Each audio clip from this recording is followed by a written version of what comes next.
In any given day of sales, you might hear one of a million different objections. Maybe it's, I'm not interested. Maybe it's, I have no budget. Maybe it's, call me in 6 months. Maybe it's, I'm in a meeting, which is absolutely ridiculous. And what is crazier than that is the fact that sellers try to memorize scripts for every single objection. So you can go and try to memorize 20 different scripts for every single objection. But then when you make a cold call, inevitably what happens is objection number 21 comes up and you get caught flat-footed. And that is why we have what's called the Mr. Miyagi framework. It is a simple 3-step framework that you can use to handle any objection in the world. And what it involves is creating a safe space with your prospects by agreeing with their objection and then waxing the objection on and off to disarm it so you can properly handle it. We're gonna walk through a couple different steps. Number 1, we'll talk through the mindset that a prospect is in when they are giving an objection, which will lead us to number 2, the steps you need to take to neutralize and wax an objection off and on. And then lastly, we'll go through a couple of talk track examples of how you can actually handle those objections live. And along the way, across the channel, we'll be releasing specific examples and implementations of the Miyagi method for each of the objections that you could possibly run into. But again, I would really encourage you all to not memorize those talk tracks. Instead, memorize the steps and then apply the steps to any given situation. And a 3, a 2, a 1.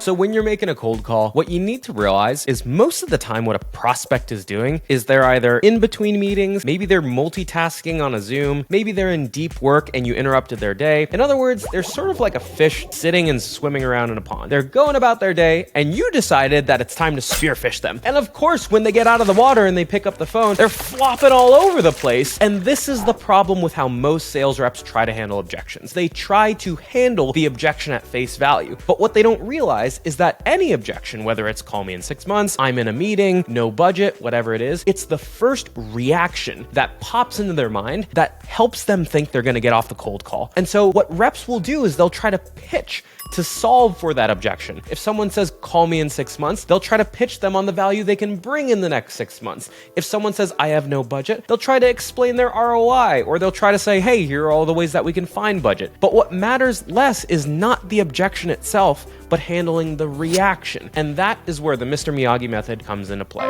is when Mr. Miyagi gets punched, he does not try to punch right back. Instead, he takes the momentum of that punch and waxes it off and waxes it on. So the 3 steps of the Mr. Miyagi method. Number 1, agree with the objection. I know this sounds crazy, but I need to make the prospect feel like they're right to get them talking and get them out of reacting mode. And so what that might sound like is if someone hits me with, I'm not interested, I might say, totally get that. This one's my bad. You probably would have reached out to us if you were. Or if someone says, I have no budget, I might say something like, honestly, I'm talking to a lot of people today and even trying to keep a tool is a big ask, let alone trying to get a new one. What I'm trying to do is create a breath or a sigh of relief. They should go, oh my God, thank God this person's not gonna try to pitch me anymore. And that will pave the way for step number 2, incentivizing them to share more information. And the way you're gonna do that is you want to continue that waxing off momentum and you want to get them to pile onto the objection even more. You're gonna say, hey, just so no one else cold calls you again, could you give me a sense? Is it A, B, or C? And that's gonna give you 2 things. It's gonna give you more information about the objection, and it's also gonna get them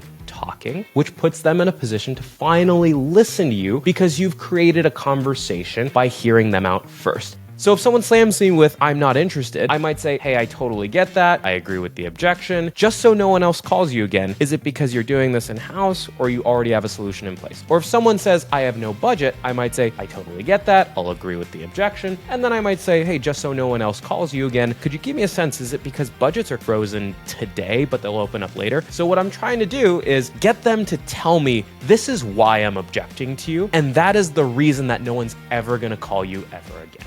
And that brings us to step number 3, which is to sell the meeting, not the product, or how I like to call it, sell the test drive, not the car. They are in no mindset whatsoever to buy a car right now. They're driving another car. And so what you need to do is not sell them on purchasing this new car. You need to sell them on the test drive. Do you want to take a joyride? My goal is to book a meeting on a cold call, not to sell the product right then and there. And what that might sound like is, my guess is you're not going to buy this thing for the next 6 months. Or my guess is you have no time or no budget or whatever it might be. I'm continuing to pile onto the objection. But then the selling of the test drive begins. And that sounds like, hey, crazy idea here. Would you be completely against taking a look at this thing? Not for now, but maybe for when budgets open up, or maybe in 6 months when you have a little bit more time, you don't have to evaluate this later on. And of course, when I get onto that 30-minute meeting with them, or when I get into the test drive, then I'm gonna start to sell them on the car. You can alter this selling the test drive